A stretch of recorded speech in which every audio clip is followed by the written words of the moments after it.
Story 1. The Pizza Delivery. When I was 12 years old, my mom had just started trusting me enough to stay home alone. We lived in a small, quiet town, a safe place where people didn't really lock their doors at night, and no one thought twice about walking home after dark. Our neighborhood was filled with friendly neighbors, tree-lined streets, and little shops and restaurants nearby. It wasn't the kind of place you expected anything bad to happen, which is exactly why my parents felt comfortable leaving me alone at that age. We still live in that same house today. The night I'll never forget happened on a weekend. My parents decided to go out for the evening, leaving me on my own. When I was younger, if they went out, my grandparents would watch my sister and me, but my sister wasn't home that night. And since I was 12, my parents thought I was responsible enough to handle the house by myself. They left me some cash for dinner and told me to order pizza. For me, it was the perfect night: video games, pizza, and the entire house to myself. At that age, I was obsessed with James Bond games. I spent hours on my PS2, replaying Nightfire for what must have been the third time that week. After I beat the game again, I decided to order from our favorite local spot, Johnny's Pizzeria. It's been closed for years now, but back then it was a family favorite. I ordered a regular pie, knowing I'd eat at least 3 slices by myself. My mom had reminded me to wrap the leftovers in foil and put them in the fridge. About 20 minutes later, the doorbell rang. I grabbed the $20 bill my parents had left me and ran downstairs. My mom told me to tip $4, which wasn't bad since the place was only a few blocks away. When I opened the door, the delivery guy was standing there. He looked like he was in his 30s, rough-looking, long scraggly beard, glasses, black trucker's hat. He handed me the pizza and my change, but as he looked past me into the house, he asked, "You alone here?" It was a strange, unsettling question. My parents had always warned me about strangers, so I tried to be smart and said, "No, my parents are on their way home." Looking back, it wasn't the best answer. I should have just said no flat out. But he had probably noticed there were no cars in the driveway, and that a kid was answering the door instead of an adult. He gave me the change, and I quickly shut the door. I ate 3 slices in the kitchen, wrapped the rest, and went back upstairs to play another James Bond game, Agent Under Fire. I liked it less than Nightfire, but it kept me busy. Hours passed. Around 11 p.m. The doorbell rang again. I assumed it was my parents returning, so I ran downstairs. Without opening it, I called out, "Mom, Dad," but instead of their voices, I heard a man say, "Hey, I need help. I just need to use a phone." Instantly, fear sank in. I asked, "Who is this?" He repeated himself, saying he just needed to use a phone. Something inside me screamed not to open the door. I didn't even look through the window. I was too scared of what I might see. I turned and hurried back upstairs. As I reached the steps, I heard pounding on the door and the man pleading, "Wait, please, I need help." That meant he saw me. The glass panel at the top of the door gave him a clear view of me on the stairs. I froze. In the dim porch light, I could make out the dark outline of a head. Even without seeing his eyes, I could feel him staring directly at me. I bolted to my parents' bedroom, the only upstairs room with a phone. My hands shook as I called my mom's cell. When she picked up, her voice sounded a little tipsy, but as soon as I told her what was happening, her tone shifted. Panic and concern flooded through the line. She asked if the man knew I was home, and I admitted yes, I had spoken to him. Her concern grew heavier. Then I remembered the pizza guy had asked if I was alone. As I explained this, the doorbell rang 2 more times. I could hardly breathe as I whispered into the phone. My mom told me to lock the bedroom door and stay quiet. She kept me on the line while my dad called the police. Minutes later, I heard the side gate to our backyard quietly creak open. My stomach dropped. I whispered to my mom, and she urged me to stay silent. Then, faintly, I heard footsteps downstairs. Someone was inside. I nearly screamed into the phone as I told her. She relayed it frantically to the police. She told me to hide under the bed. My heart pounded so hard I thought it might give me away. The intruder's footsteps moved through the house. Then I heard them coming up the stairs. Slowly, carefully, he was searching. I knew he had gone into my room, then my sister's, and then, the footsteps approached my parents' bedroom. The doorknob rattled. He tried it again, and again. Then came a light knock, but no words, just silence on the other side of the door. Finally, the footsteps retreated. He went back down the stairs.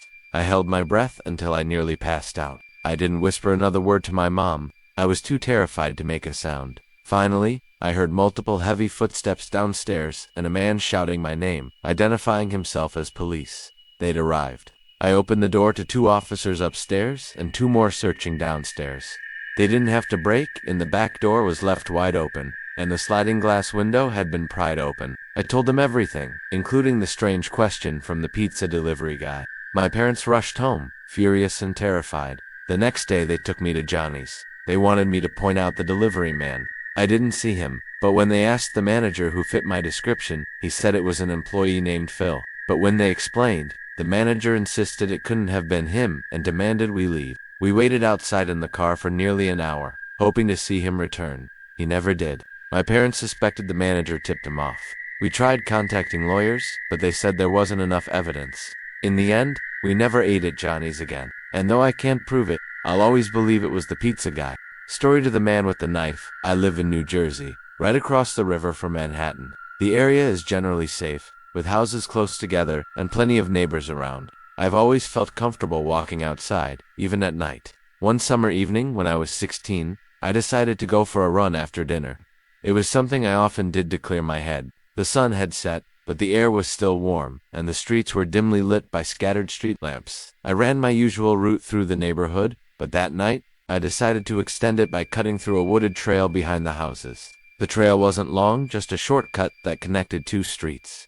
I had used it many times before, even in the dark, and I had never seen anyone else there. The woods were quiet, except for the sound of crickets. My sneakers crunched against the dirt path as I moved deeper in. That's when I noticed something. About 50 feet ahead, there was a figure standing in the shadows of the trees. At first, I thought it might be another runner, or maybe someone walking their dog, but as my eyes adjusted, I realized the person was standing completely still. No movement, no dog, just waiting. I slowed my pace, uneasy. My instincts told me to turn back, but before I could, the figure stepped forward. Under the pale glow of the streetlight filtering through the trees, I saw Ita's large knife glinting in his hand. Panic surged through me. I spun around and bolted back the way I came. My lungs burned, my legs pumped faster than ever, and my heartbeat thundered in my ears. I didn't dare look back. I sprinted out of the woods and onto the street where the houses lined the block. I ran toward home, glancing wildly for help. Finally, I saw a neighbor sitting on their porch. Without hesitation, I ran up their steps and yelled, "Please, call the police. There's a man in the woods with a knife." The neighbor, startled, jumped up and grabbed their phone. I stayed with them, gasping for breath, as they called 911. I couldn't stop shaking. Within minutes, police cars arrived, lights flashing. I pointed toward the trail, explaining what I saw. Several officers rushed into the woods with flashlights, while others stayed back to question me. After about 20 minutes, the officers returned. They hadn't found anyone, but they did find something chilling. Near the spot where I had first seen the man, they discovered a backpack hidden in the bushes. Inside were rope, duct tape, gloves, and a mask. The officers told me I had done the right thing by running and alerting someone immediately. They suspected the man had been waiting in that spot for a reason. To this day, I wonder what would have happened if I hadn't noticed the knife, or if I had hesitated even a second longer. A few years ago, my friend invited me to join him and his family on a weekend trip to their cabin in upstate New York. It was early autumn, the kind of weather where the nights are cool and crisp, and the days are warm enough to enjoy being outside. The cabin was rustic but cozy wooden walls, stone fireplace, and surrounded by acres of dense forest. The nearest neighbor was nearly a mile away, which gave the place a quiet, isolated atmosphere, perfect for a weekend escape. The first night, we sat around the fire pit outside, roasting marshmallows and telling stories. Eventually, his parents went inside to sleep, leaving just me and my friend by the fire. Around midnight, we decided to head in as well. We climbed the creaky wooden stairs to the loft, where two small beds were set up for us. The window beside my bed overlooked the trees. The moonlight filtered in just enough to cast pale silver shadows across the floor. I had just started drifting off when I heard something. At first it sounded like leaves crunching outside. I told myself it was just an animal, a raccoon, maybe a deer. But then came a new sound. Slow, deliberate footsteps on the porch. I sat up, straining to listen. My friend was already asleep, breathing steadily. Then I heard it, the doorknob downstairs gently rattling. Someone was trying to open the door. I froze. The cabin was dark and silent, every creak of wood echoing like thunder. After a long pause, the sound stopped. I told myself it was just the wind, but minutes later, the stairs groaned, one step at a time, as if someone was carefully creeping upward. My chest tightened. I reached over and shook my friend awake, whispering frantically. He groggily asked what was wrong, but before I could answer, we both heard it. Another step, closer. We grabbed the nearest thing we could find, flashlights, and waited, holding our breath. Then, just as suddenly as it began, the sound stopped. Silence pressed against the walls of the cabin. After what felt like an eternity, we heard footsteps retreating, first down the stairs, then across the porch, and finally fading into the woods. The next morning, we told his parents what happened. His dad went outside to check. That's when we saw them clear footprints in the dirt, circling the cabin. Whoever it was had been out there for a while, watching, waiting.